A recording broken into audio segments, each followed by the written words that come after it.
Maswerteng gabi po mga ka-STL. Narito na po ang resulta ng STL Pangasinan para sa araw na to, 3rd January 2, 2025. Araw ng Huwebes. Naway ang mga natayan niyo pong mga numero kanina ay manalo nawa ngayong gabing ito, 8:45 PM. Kaya't kunin niyo na po ang inyong mga tickets. Narito na po ang resulta.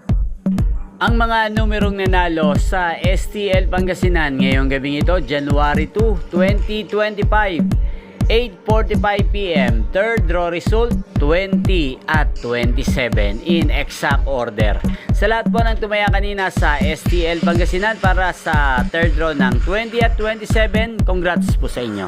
At ngayong gabing ito sa STL Pangasinan, atin pong i-shoutout ang palaging nanonood ng aking mga video dito sa channel na to, si Kuya Romy ng Pangasinan. Shoutout po sa iyo Kuya Romy, naway isa ka po sa swertehin ngayong gabing ito sa STL Pangasinan at sana'y nasa mabuti ka rin pong kalagayan.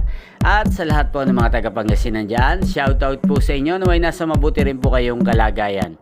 Inyo pong napanood ang resulta ng STL Pangasinan sa channel na to, Roderick Hernandez TV. Maraming salamat po sa patuloy niyo pong panonood at pagsuporta sa aking channel. Huwag pong kalimutang mag-subscribe. Thank you for watching. Magkita-kita pong muli tayo bukas ng alas 12 ng tanghali dito po sa channel na to. Thank you for watching. Happy New Year po sa ating lahat.